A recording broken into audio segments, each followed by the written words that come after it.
Cumprimentar novamente as senhoras e os senhores deputados e cumprimentar a equipa de análise retrospectiva do homicídio em situações de violência doméstica, hoje com uma nova coordenadora, a senhora Procuradora-Geral Adjunta, a doutora Maria Raquel Desterro, e a relatora deste relatório que vamos analisar, a doutora Odete Mendes.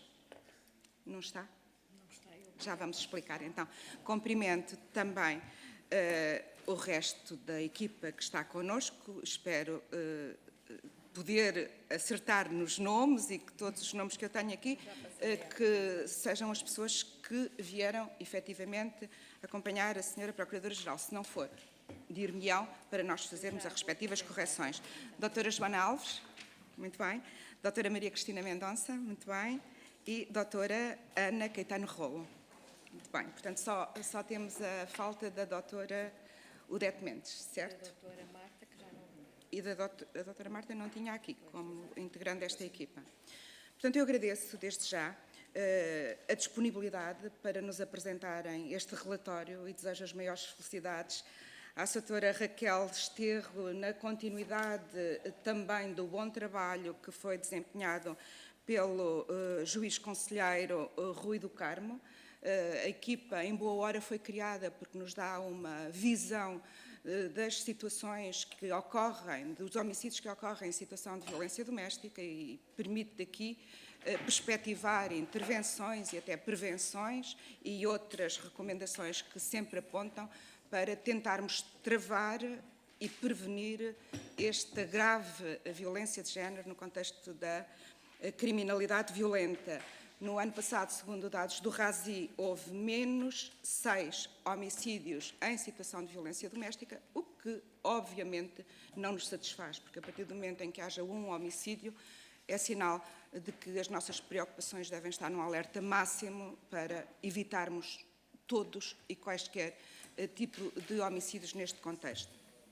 Portanto, sem mais delongas, eu passaria a palavra à senhora Procuradora-Geral Adjunta, desejando-lhe as maiores felicidades, e estamos aqui para analisar os vossos relatórios e para falar convosco sempre que for oportuno, também para percebermos algumas coisas que, porventura, os próprios relatórios não contêm, ou clarificarem e trocarmos aqui algumas impressões sobre os dados apresentados.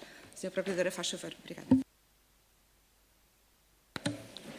Muito boa tarde, Senhora Presidente da Subcomissão para a Igualdade e Não Discriminação, a quem cumprimento. Cumprimento todas as senhoras deputadas e senhores deputados e o resto da minha equipa com quem viemos a falar. Eu tenho aqui umas breves notas de caráter geral para apresentar às senhoras e senhores deputados e depois estaremos à vossa disposição para fazerem as perguntas que entenderem e nós daremos as respostas que os senhores deputadas e deputados entenderem por convenientes. Queria apenas acrescentar o seguinte, portanto, na equipa hoje, contrariamente e com pesar o digo, a doutora Odete Mendes, que foi a gestora e por isso a relatora do dossiê que terá interpelado Vossas Excelências, não pode estar presente porque infelizmente esta madrugada o seu pai faleceu. E, portanto, eu soube esta manhã que ela não poderia vir por esse motivo. E, portanto, eu coordeno a equipa desde o dia 1 de abril de 2023. A doutora Cristina Mendonça é a representante do Ministério da Justiça. A doutora Ana Caetano Rolo é a representante da Secretaria-Geral do Ministério da Administração Interna. E a doutora Joana Alves é a representante indigitada do Ministério do Trabalho, Solidariedade e Segurança Social. Falta a doutora Marta, porque está de férias pessoais, ausente de férias pessoais. Portanto, eu passava aqui a expor. Então. Muito obrigada. A equipa de análise retrospectiva de homicídios praticados em contexto de violência doméstica foi instituída em Portugal em 2015 e implementada através do artigo 4º aditado à Lei 112/2009, de 16/9, pela Lei 129/2015, que estabelece o regime jurídico aplicável à prevenção da violência doméstica, à proteção e assistência das suas vítimas, designada vulgarmente por Lei da Violência Doméstica, LVD. A análise retrospectiva e a revisão do homicídio é, assim, uma forma de incentivar a recolha de dados precisos sobre mortes relacionadas com violência doméstica, potenciando a colaboração multidisciplinar da comunidade, destacando as lacunas na resposta coordenada à violência doméstica e a sensibilização quanto ao potencial letal dessa violência doméstica.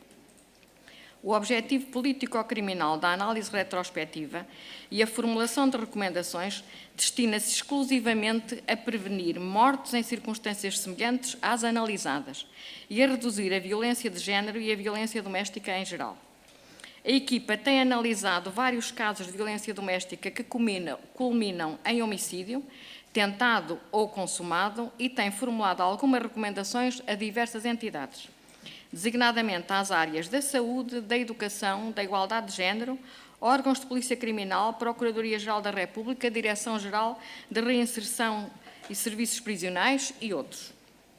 A equipa publicou 23 relatórios, estando mais um já aprovado para publicitação, e fez observações críticas a algumas entidades, formulando recomendações que tiveram repercussão quer na alteração da legislação, quer no alargamento de algumas medidas com a sua utilização na formação de profissionais, demonstrando ser assim uma parcela importante, eu diria mesmo fundamental, na prossecução do combate à violência doméstica. Com a identificação dos erros ou práticas menos assertivas, é possível perceber aquelas que têm um maior potencial de, uma vez corrigidas, poderem vir a alterar e melhorar uma política de prevenção da violência, incidindo sobre o homicídio em contexto de violência doméstica ou familiar, entendido como homicídio doloso, tentado ou consumado, direto ou indiretamente relacionado com o contexto sociológico ou com as relações interpessoais que se integram no crime de violência doméstica, a que se refere o artigo 152 do Código Penal. A violência contra as mulheres, contra as crianças ou a violência doméstica e de género nas relações de intimidade terão de ser combatidas a vários níveis, a começar pela evocação para os valores fundamentais da dignidade da pessoa humana, da igualdade, da inviolabilidade da integridade moral e física da vida humana e do livre desenvolvimento da sua personalidade. O ponto de vista dos deveres da sociedade e do Estado deve ser logo uma preocupação e, do meu ponto de vista, isto é o meu ponto de vista pessoal, mas tenho dito em vários fóruns, que terá que ser um desígnio mesmo da escola. O sistema de ensino terá de ser sensibilizado para uma formação cívica que, do meu ponto de vista pessoal, tem sido muito precário do ponto de vista curricular. Há que efetuar uma sensibilização da sociedade para o combate à violência doméstica, com particular destaque não só para a violência física, mas também para a violência psicológica e sexual. Para tanto, há que contar com o desenvolvimento de uma planificação de políticas públicas que prestem informação às vítimas sobre os canais adequados a usar para denunciar práticas inadequadas e obter proteção, e que dê especial enfoque à afirmação do exercício dos direitos pessoais e como os respeitar. Estas políticas dirigidas especialmente aos homens, perdoem-me os senhores cavalheiros, mas como aliás o último RASI o indica, são 85% os agressores, que, embora não sendo os únicos a desrespeitar esses direitos, são os principais agentes de violência contra as mulheres e crianças. Seria também importante, e faço aqui uma nota, para os meios de comunicação social, e que estes tivessem um papel distinto daquele que muitas vezes observamos, e que, ao invés do sensacionalismo e da exploração dos afetos e da prática dos crimes, banalizando a violência e a agressividade, abordassem este fenómeno com uma maior incidência na gravidade dos comportamentos, na inadequação dos mesmos, com incidência para os que eles são violadores de direitos fundamentais e da especial danosidade que causam a toda a sociedade e à população em geral. Na identificação e intervenção dos fatores de risco e de perigo na prevenção, na detecção e na rápida proteção das vítimas, os estabelecimentos de educação, os estabelecimentos de saúde, da ação social e as entidades que integram a Rede Nacional de Apoio às Vítimas de Violência Doméstica são absolutamente essenciais. Informar e educar para o direito e para o exercício desse direito e para a defesa dos direitos fundamentais e fazendo-os intervir sobre fatores de risco, atuando precocemente, fazendo prevenção, terão de ser aspectos fundamentais no combate à violência nas relações familiares e de intimidade, não se devendo esperar pelo agravamento para intervir. Estamos certos de que foi esse o objetivo que levou a resolução do Conselho de Ministros número 92/2023, de 14 de agosto, a aprovar os planos de ação no âmbito da Estratégia Nacional para a Igualdade e Não Discriminação, Portugal mais Igual, para o período de 2023 a 2026. A violência doméstica é um crime de natureza pública e tem sido a questão criminal aquela que mais tem captado a atenção da sociedade e dos mídia, embora seja meu entendimento, e penso que de toda a equipa, que será melhor ocupar-nos com a prevenção e a detecção precoce desse fenómeno. Embora o número de denúncias de violência doméstica não tenha tido alterações significativas nos últimos anos, e consultando o RASI, neste último ano, esse número desceu até em um número de 27, que é um número exíguo, é menos 0,001%, assim como também não subiu o número de homicídios, tal como a senhora doutora disse, deve sempre preocupar-nos a ocorrência de um homicídio que seja, porque é sempre uma vida que se perde. Importa ter em consideração que há algumas medidas que, tendo sido aprovadas pelo Governo já em 2019 e que visavam o combate a este fenómeno e que eram consideradas prioritárias e que nós consideramos prioritárias, ainda se não encontram todas implementadas, estando sim algumas em curso e outras ainda estão por concretizar. Salientava em curso a criação da base de dados de violência contra as mulheres e crianças em violência doméstica, que com o projeto Vivido, penso que é assim, a plataforma, que penso que tem este nome, que teve início em janeiro de 2024. Porque o conhecimento da realidade deste fenómeno é muitíssimo importante, na medida em que só se pode combater o que verdadeiramente se conhece, para implementar políticas de prevenção e atuação precoce. Depois, a revisão e atualização dos instrumentos de avaliação de risco em violência doméstica, a ficha de avaliação de risco, RVD, que se encontra em processo de revisão, e o modelo da sua aplicação, que se tem revelado um instrumento importante para a definição da ação imediata da proteção da vítima e da contenção dos agressores, após a denúncia da violência ou dos maus-tratos. A operacionalização do Manual de Atuação Funcional nas 72 horas subsequentes à prática do crime também se tem manifestado como um instrumento importante e inovador na recolha de prova do crime de violência doméstica e de homicídio. E a implementação dos projetos piloto das redes de intervenção dos GAVO, envolvendo autoridades judiciárias, OPC, e o seu alargamento a todas as comarcas do país, que ainda se encontra por concretizar. Há ainda que apostar na formação dos agentes das várias áreas de intervenção e na articulação dos vários serviços entre si, partilhando informação, sinalizando as atuações e informando as vítimas sobre os canais de que dispõem para a sua proteção. Outras medidas há que foram já adotadas e já entraram em vigor, em consequência, muitas delas, das recomendações efetuadas à equipa e que necessitam agora de consolidação. Refiro-me às alterações legislativas que concretizaram a alteração à Lei 112/2009, através da Lei 57/2021, 16 de agosto, para a proteção das crianças, uma vez que foi consagrado o Estatuto de Vítima aos maus-tratos em contexto familiar. Estou já quase a terminar. Assim como as diretivas 5/2019 sobre a violência doméstica, a 1/2021 e 2023 da Procuradoria-Geral da República, estas últimas emitidas em consequência da definição da política criminal, esta última para o biênio 2023-2025.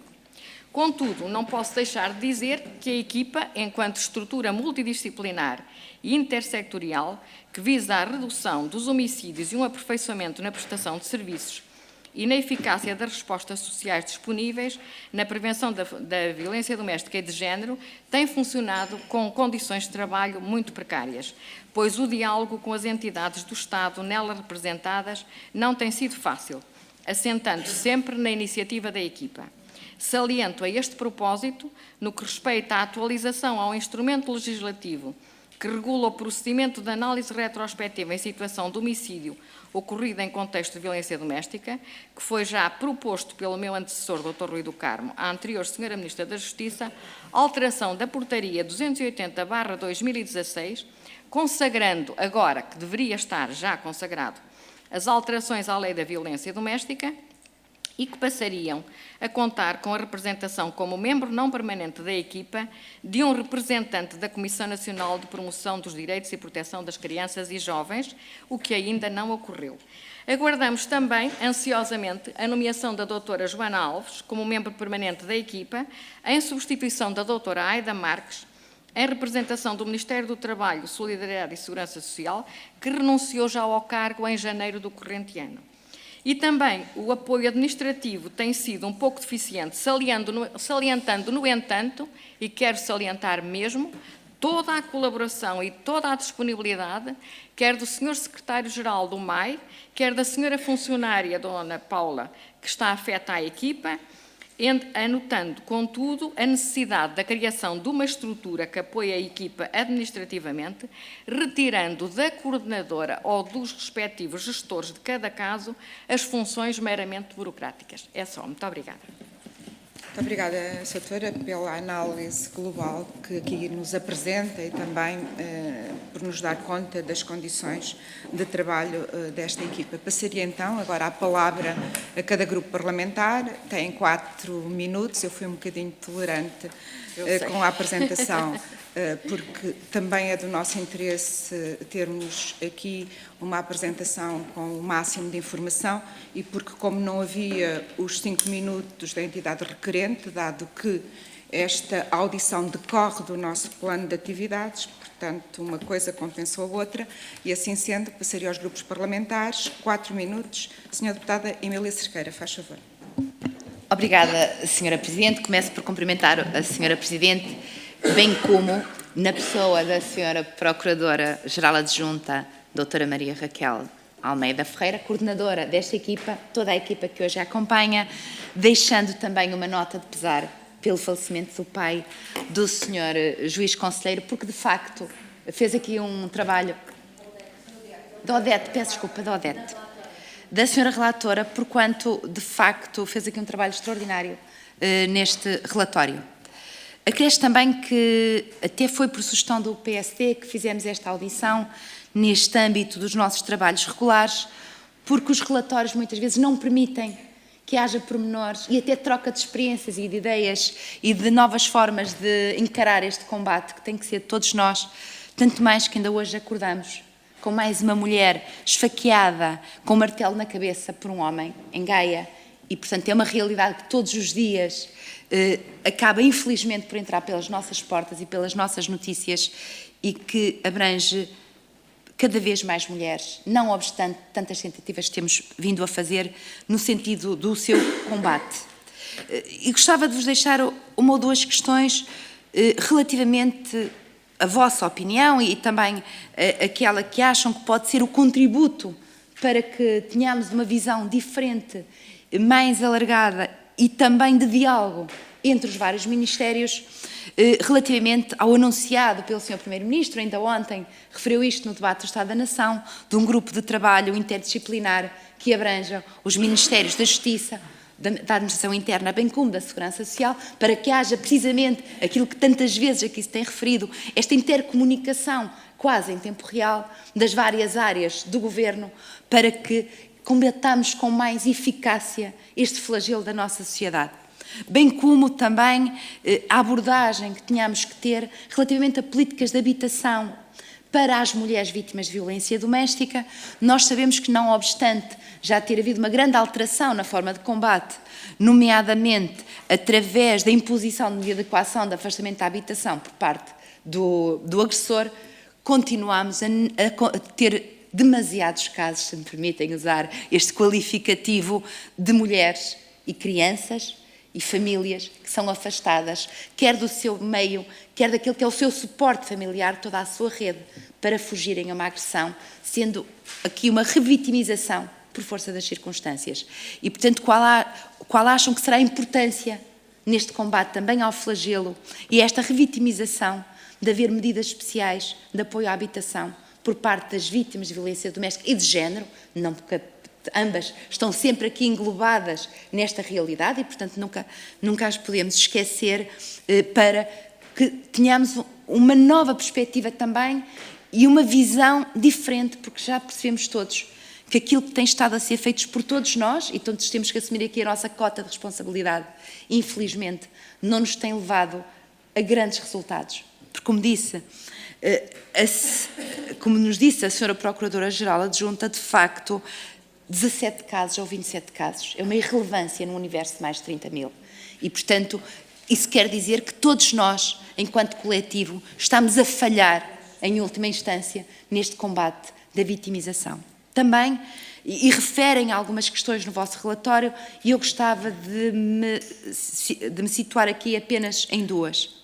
Relativamente à questão das vítimas, das crianças enquanto vítimas, a falta de diálogo e a própria ficha de avaliação de impacto que precisa de melhorias, e isto é referido, e também para que nós possamos legislar melhor, esse é um dos objetivos últimos destas audições, quais acham que deveria ser a atenção específica que tínhamos de ter nestas fichas, para que, especialmente o caso das crianças, porque é aquilo que focam em particular, seja devidamente tido em conta também nesta avaliação, para que não tenhamos crianças que, para além da exposição e de já serem vítimas, ainda sejam revitimizadas também neste caso. E é uma última questão mesmo, Sra. Presidente, peço-lhe tolerância para isso, que tem a ver com o impacto que tem tido neste combate à violência doméstica, o facto da maior parte das associações, da maior parte das entidades que estão no terreno do combate a esta violência doméstica de género, estarem a depender de fundos europeus,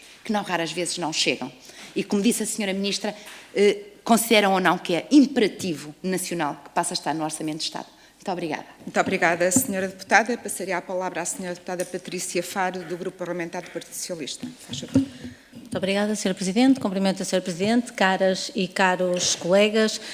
Cumprimento e agradeço, obviamente, a presença e a exposição da Sra. Coordenadora da equipa, a Sra. Procuradora-Geral Adjunta Maria Raquel Desterro, assim como toda a equipa, que apesar de não estar, obviamente, aqui presente, sabemos que continuam e estão a fazer um bom trabalho.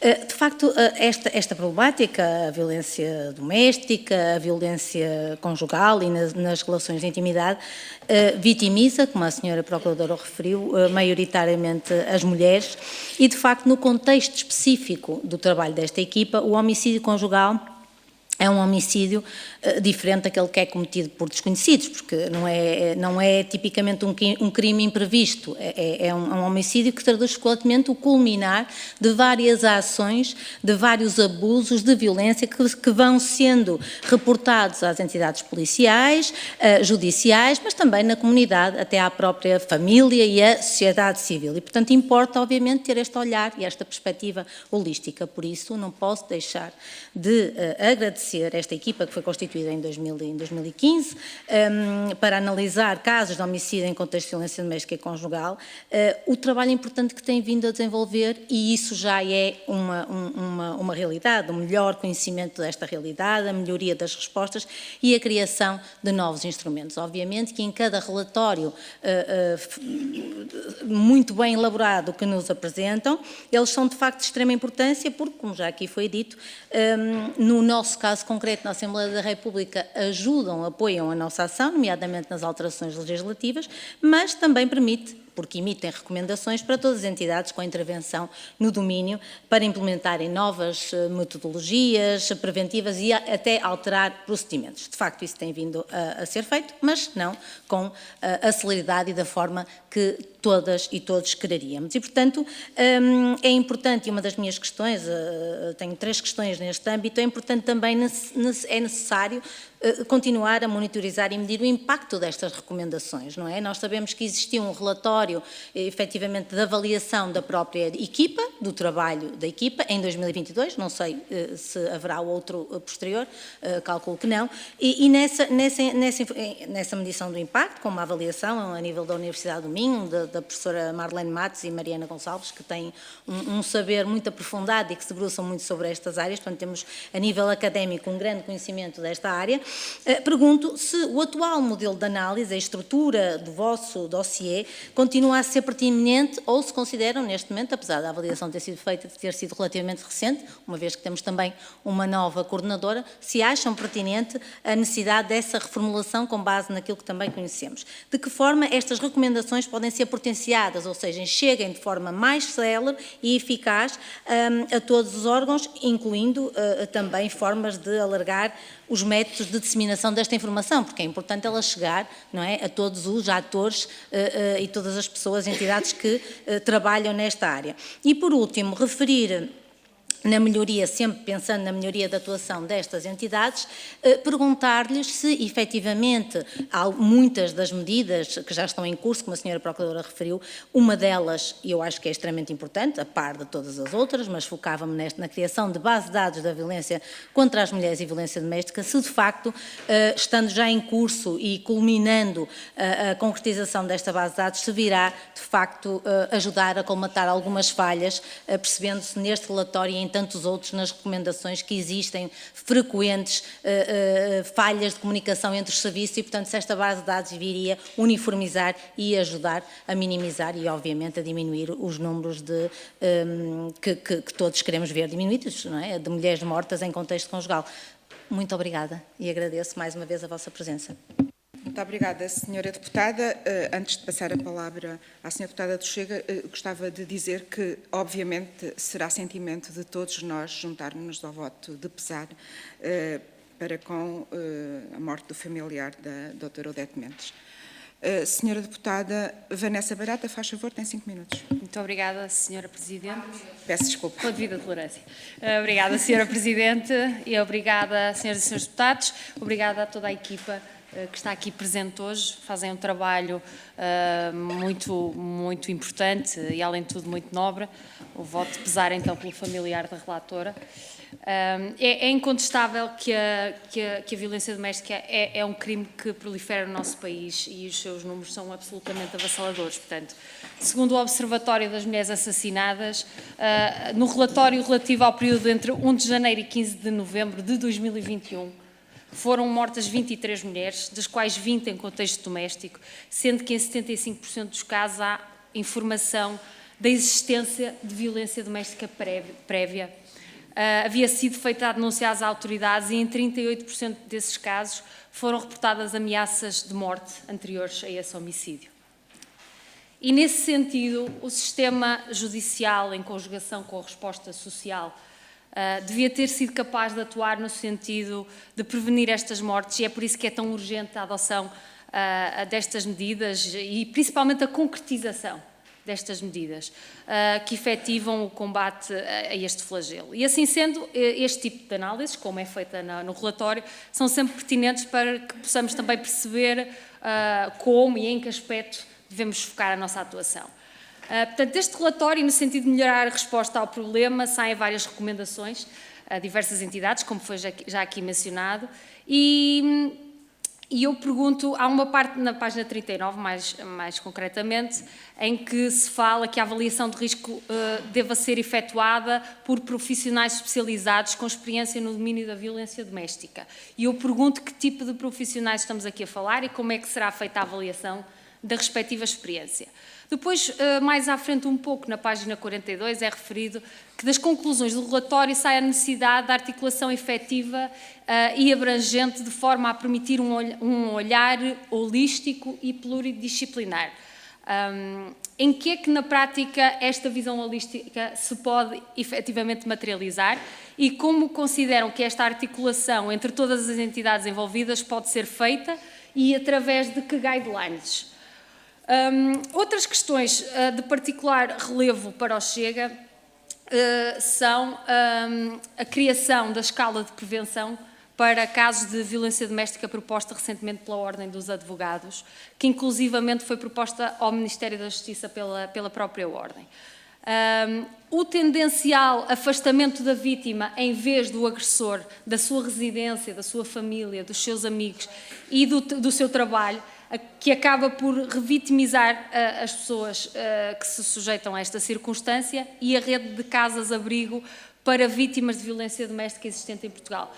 E, portanto, isso leva-me a três questões essenciais. No âmbito deste relatório, consideram pertinente a adoção desta escala de prevenção?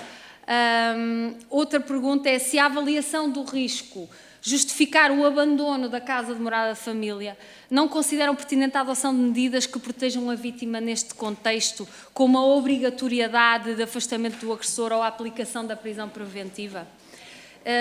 Será a atual rede de casas-abrigo suficiente para dar resposta a resposta social necessária face ao número de vítimas que se vê obrigada a sair da sua casa?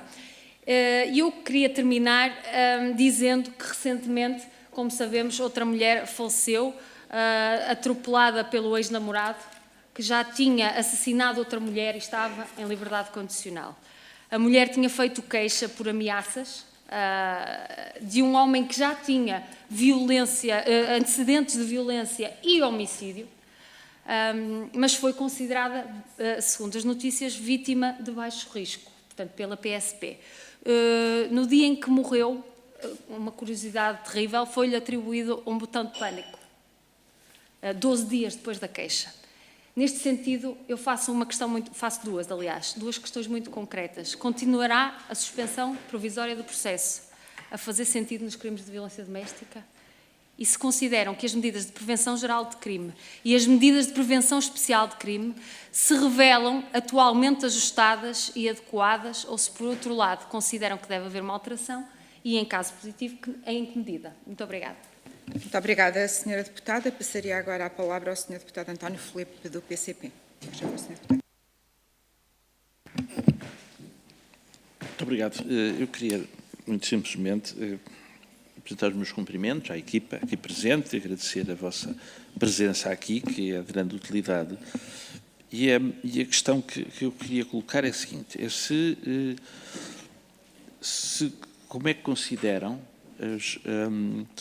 a sequência que é dada aos relatórios que apresentam às diversas autoridades. Ou seja, naturalmente, a criação de uma equipa não é um fim em si, é um instrumento de trabalho fundamental para conseguir perceber o melhor possível os fenómenos e os factos, que depois se traduz na elaboração, aliás, de conclusões e de recomendações que são feitas, que têm vários destinatários. E é assim que efetivamente deve ser. A questão que queria colocar é o que é que nos podem dizer acerca, ou seja, que avaliação é que fazem das consequências que os vários destinatários relatórios fazem do vosso trabalho. Ou seja, se consideram que isto não é considerado apenas como um trabalho intelectual e que nos ajuda a perceber melhor o fenómeno, mas se para além disso são retiradas consequências, sentem que os destinatários dos vossos relatórios retiram consequências e que na sequência do vosso trabalho algo acontece no sentido de poder, enfim, não é colmatar, mas enfim, pelo menos minorar a ocorrência e as consequências de um crime com esta gravidade como é a violência doméstica. Muito obrigada, Sr. Deputado. Passaria a palavra ao Sr. Deputado Paulo Moacho, do LIVRE. Faz favor. Obrigado, Sra. Presidente. Cumprimentar todos. Cumprimentar também os membros da equipa, agradecer o vosso trabalho. Tenho aqui várias questões para colocar.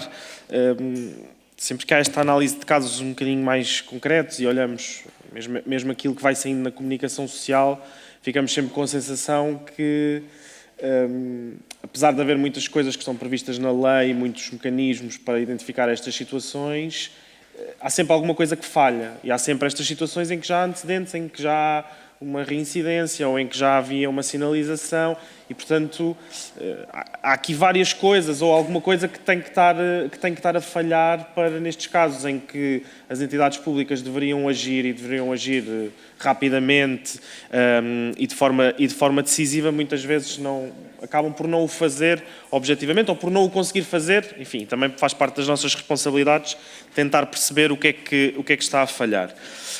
Relativamente às questões que têm a ver com a proteção jurídica da vítima, perceber se poderia fazer alguma diferença na tramitação destes processos, os processos judiciais, a possibilidade de ser automaticamente atribuída a proteção jurídica às vítimas, logo no momento, por exemplo, quando é apresentada a queixa, poupando a que a pessoa tenha que recorrer à Segurança Social para obter o patrocínio judiciário e que não só por uma questão de aconselhamento jurídico especializado, mas também para sinalizar e articular com outras entidades, com a saúde, com a Segurança Social. Isso não deveria haver por exemplo, uma bolsa de advogados especializados nestas matérias ou programas de formação que integrassem bolsas de peritos em violência doméstica.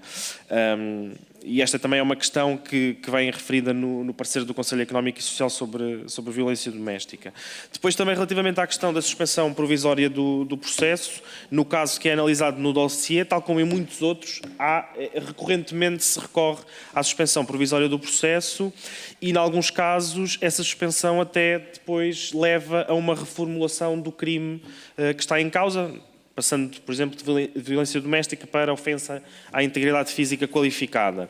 Sendo que a violência doméstica é um crime público, devemos questionar porque é que se recorre tanto a esta possibilidade da suspensão, se é uma questão de má prática, o que é que se passa, se tem algum comentário a fazer a isto, e tendo em conta o ciclo e o impacto da violência doméstica, se não deveria ser evidente que as vítimas têm maior tendência para dar o seu consentimento à suspensão, seja por medo de represálias, por pressão familiar, enfim, por falta de aconselhamento jurídico, inclusivamente, e portanto, se não se deveria olhar aqui para esta questão de outra forma. Também relativamente à questão do afastamento da pessoa agressora, o Código Penal já prevê desde 2007 essa possibilidade, a aplicação de uma pena acessória de proibição de contacto com a vítima, e está inclusivamente prevista a possibilidade de afastamento da residência. Queria perguntar se tem algum tipo de dado ou noção da taxa de aplicação desta medida e se essa aplicação de uma forma mais sistemática poderia fazer diferença em alguns casos, e se há alguma coisa que se possa fazer, alterando a lei e revendo a lei para melhorar essa matéria.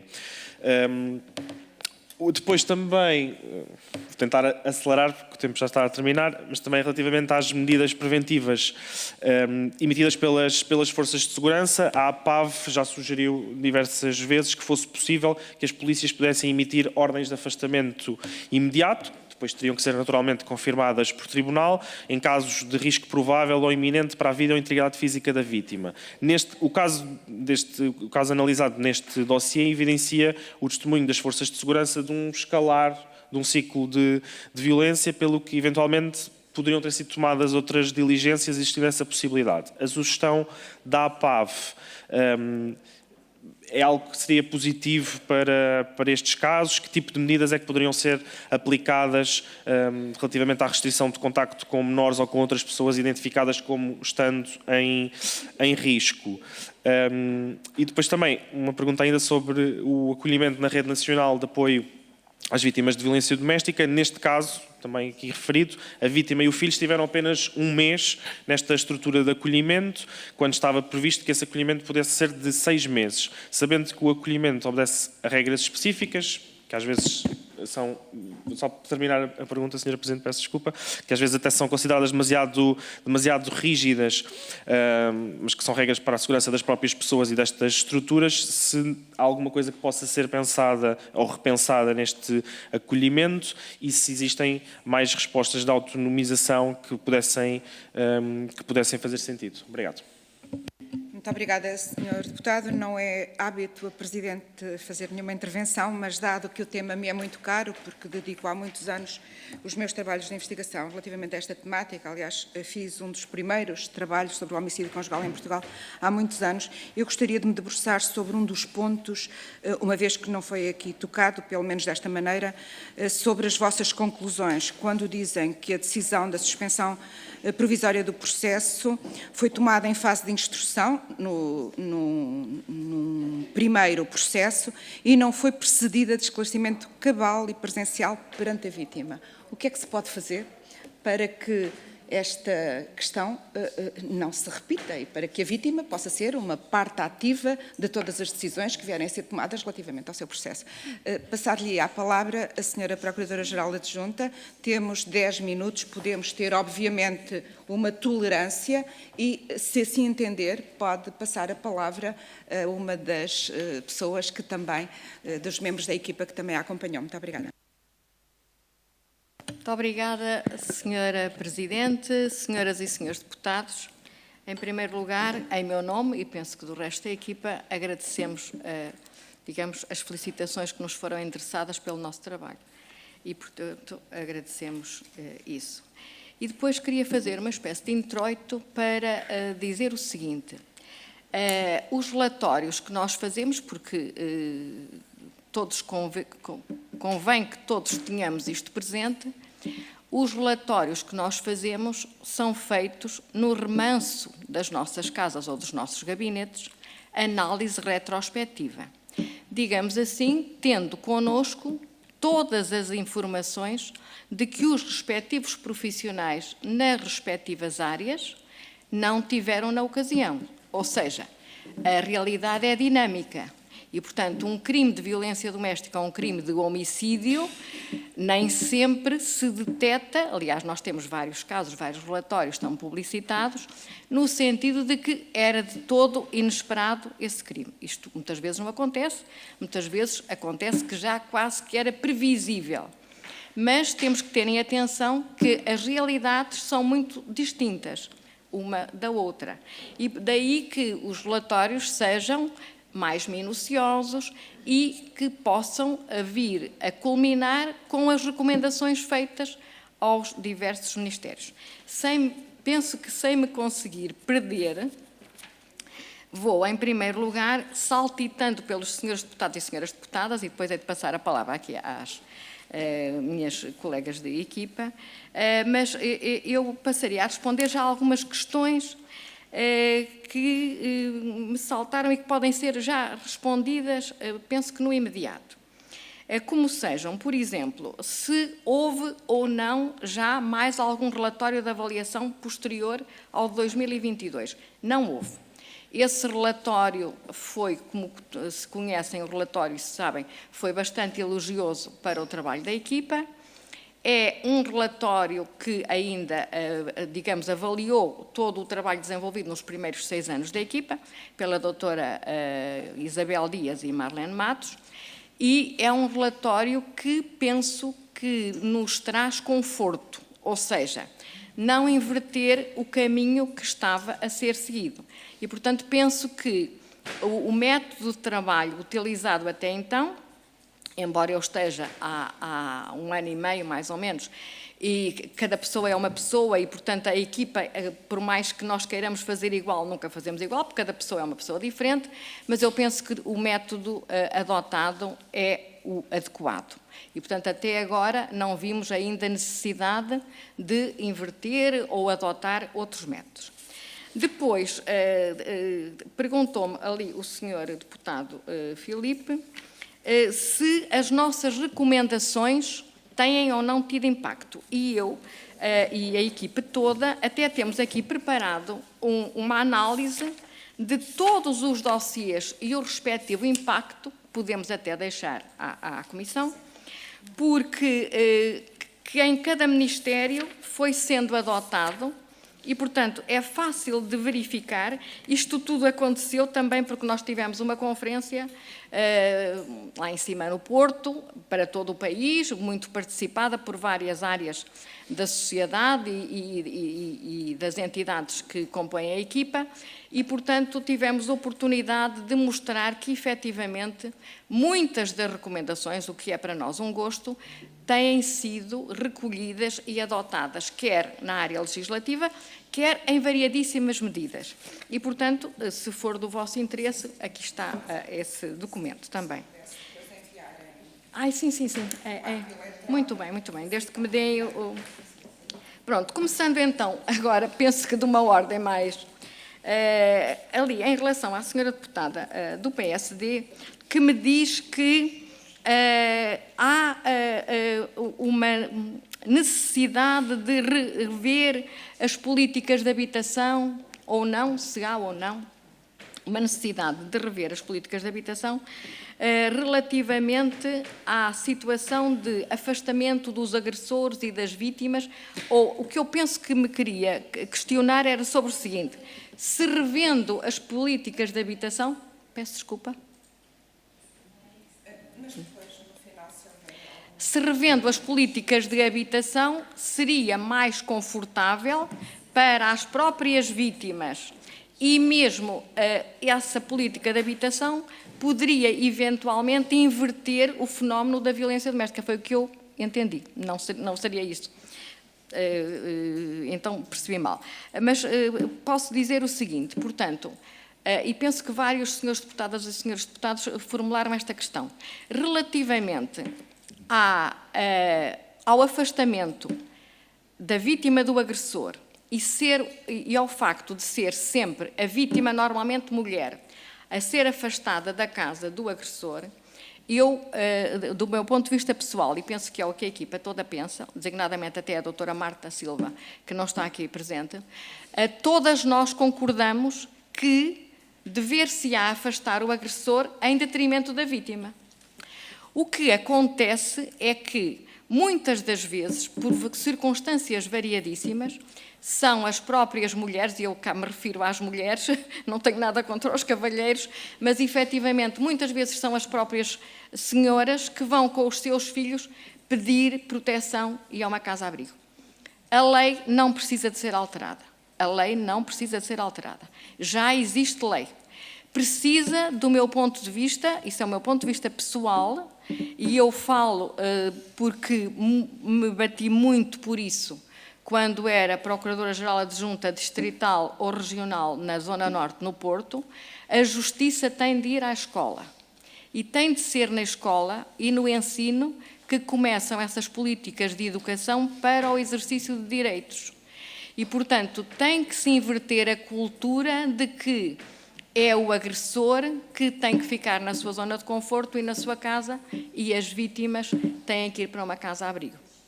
E por isso é de todo desejável que se criem as condições para que, efetivamente, isso aconteça. Claro que as políticas de aplicação das leis, e como sabem, e não quero aqui, de modo algum, estigmatizar a aplicação da lei pelos senhores juízes, mas, como sabem, tudo leva muito tempo a sedimentar. E, portanto, isso é uma questão de cultura e de sedimentação da aplicação da lei. Este é o meu ponto de vista. Agora, em relação às vítimas crianças, que também a senhora deputada penso que me questionou sobre essa questão, nós já temos consagrado na lei, portanto, com as alterações à lei ocorridas em agosto de 2021, que as crianças vítimas de casos de violência doméstica ou de maus tratos podem ter o estatuto de vítimas. E as autoridades policiais, portanto, os OPCs, podem de imediato atribuir o estatuto de vítima. E os modelos têm que ser adaptados. Aliás, eu depois vou passar a palavra por um bocadinho e gostava de responder às questões praticamente todas para deixar essa questão aqui para a doutora Ana Caetano, que é a representante da SESMAI na equipa, porque está precisamente no grupo de trabalho de alteração da RVD e, portanto, de uma forma talvez mais cabal do que eu, pode esclarecê-las. E, portanto, esse formulário já tem, e, portanto, está em processo de reformulação, a indicação do Estatuto de Vítima às crianças. Estatuto de Vítima esse que está a ser sedimentado e aplicado praticamente em todos os OPCs e todos os tribunais. Depois também ali a senhora deputada me diz que as associações se devem depender dos fundos europeus. Eu acho que devem depender de fundos estatais, europeus, ou seja, elas têm que efetivamente dispor de meios, porque uma das questões, pronto, e vou deixar essa parte mesmo para o fim, quando me perguntam o que é que a equipa podia ter para melhorar, não invertendo o método, mas vou deixar essa parte para o fim, para não me acusarem de que eu estou aqui a sacar a obtenção de meios para a equipa. Não, vou deixar essa parte para o fim. Mas é óbvio que era desejável que todas as associações dispusessem de meios materiais para acorrer às suas necessidades. Depois, o homicídio conjugal, diz-me aqui a senhora deputada do PS que se efetivamente a base de dados é absolutamente necessária. Do meu ponto de vista, eu acho que é um caminho e acho que a base de dados é absolutamente necessária, porque só com a análise da base de dados se pode fazer um estudo e uma planificação das medidas. E, portanto, penso que é absolutamente essencial. Também me questionou aqui sobre, também questionaram a equipa sobre o que é que falha nisto tudo. Ora bem, eu penso o seguinte, e pensamos, já falámos disso em equipa, e por isso eu penso que posso dizer isto em nome da equipa. Toda a equipa, se bem perceberem, nos últimos relatórios tem insistido e pondo a tónica, enfatizado a necessidade de articulação entre as várias entidades. As entidades têm que passar a viver não em casa própria, mas sair para o exterior. E, portanto, a saúde tem que se articular com a educação tem que se articular com a ação social e este relatório 2022 é o espelho exatamente da falta de articulação entre os vários organismos.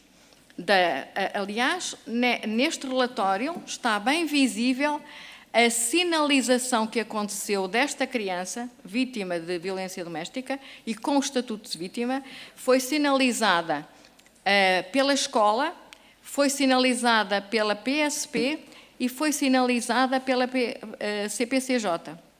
Portanto, foi sinalizada, eu até penso que ainda foi sinalizada por mais alguém. Só que, e pela saúde, exatamente.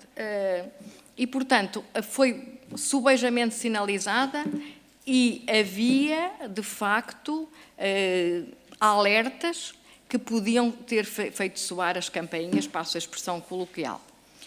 Já quanto à questão que a senhora deputada do Chega me faz sobre a escala de prevenção de advogados, a bolsa de advogados, de peritos, ora, pois a minha resposta só pode ser sim. Claro que quando eu digo que ainda não foram implementados em todos os tribunais e em todas as comarcas os gabinetes de apoio à vítima, é para haver uma maior articulação entre autoridades judiciárias, órgãos de polícia criminal e entidades da ação social, ordem dos advogados, que o que é desejável é que haja uma permanência e uma disponibilidade de cada vítima, seja homem, mulher, criança, ser acompanhado por um advogado. Ou seja acompanhado, por exemplo, por um psicólogo. Porque, como todos sabem, este crime de violência doméstica, já para não falar do homicídio em contexto de violência doméstica, é dificílimo de recolher prova dele. São crimes que se passam entre portas, com muito preconceito ainda da sociedade, mesmo da comunidade, para denunciar o vizinho ou o colega, e por isso é extremamente difícil de conseguir um depoimento, mesmo por vezes da própria vítima. Entretanto, falta-me responder aqui, penso que vou responder a todos em simultâneo, à questão da suspensão provisória de processo. Ali o Sr. Deputado do LIVRE, a Sra. Presidente, vários senhores deputados e senhores deputados me questionaram sobre essa questão. Como viram, a suspensão provisória de processo é, do meu ponto de vista, um instrumento precioso para a criminalidade em geral. Se todos nós nos queixamos da morosidade da justiça, se não houvesse suspensão provisória de processo, o que é que seria? Porque, efetivamente, com o princípio da legalidade e de se registar cada inquérito, há uma panóplia de inquéritos que são registados, que são investigados, etc. Agora, o que tem que existir é o cumprimento rigoroso da diretiva da Procuradoria-Geral 5/2019, que é uma diretiva que foi emanada na sequência, precisamente, de recomendações feitas pela equipa, não só, mas também, e que sinalizou o facto de quer os magistrados, quer os órgãos de polícia criminal, mas principalmente os magistrados, elucidarem presencialmente as vítimas de o que é que constitui a suspensão provisória do processo. Portanto, têm que lhe dizer quais são as regras, do que é que são, quais são as consequências da sua aplicação e se estão certos de que pretendem ou não pretendem essa suspensão provisória de processo. Quanto à RVD, eu passava então a palavra à doutora Ana Caetano. Nós temos 2 minutos, 2 minutos. porque temos um plenário está com em processo, votações. Portanto, exato. se em 2 está minutos em não processo se conseguir, de faz favor, mutação e sequência. E muito boa tarde a todos e a todas. Só dizer que a ficha de avaliação de risco está a ser revista. A sua revisão estará finalizada em 2024, no final de 2024 deste ano. Dizer à senhora deputada do Chega que as crianças, não só as crianças, vão também, vai existir também, uma avaliação de risco enfocada e feita para uma criança, certo? Falar também só um bocadinho da base de dados. A base de dados que nós também estamos a desenvolver, a base de dados não permite estatística e permite fazer uma trajetória de casos. Desse ponto de vista, do ponto de vista de números, de informação que permite apoiar a política pública, mas não vai ser a solução de todos os males. Mas, de qualquer maneira, sim, obviamente, que é uma política pública muito mais sustentada e muito mais robusta. Muito obrigada. Obrigada à senhora. Muito rapidamente. Do LIVRE, para dizer apenas, quando referiu que esta vítima do caso 2/2022 esteve numa casa-abrigo apenas 1 mês e meio, quando podia ter estado 6 meses, apenas para referir que foi a própria vítima que fugiu da casa-abrigo. Muito obrigada pelos esclarecimentos que nos prestaram, muito obrigada pelo trabalho que realizam e seguramente vamos ter novas oportunidades para conversar, eventualmente até para fazer uma conferência sobre esta temática que a todos nos preocupa e tudo o que podemos fazer, quer na Assembleia, quer na sociedade civil, quer nos vários organismos, para prevenir e encontrar novas respostas que sejam mais eficazes para combater e prevenir este tipo de violência brutal. Para mim a extrema violência de género é o homicídio conjugal. Seguramente estaremos aqui unidas e unidos para conseguir esse desidrato. Muito obrigada. Daríamos então por fim esta reunião, senhoras deputadas.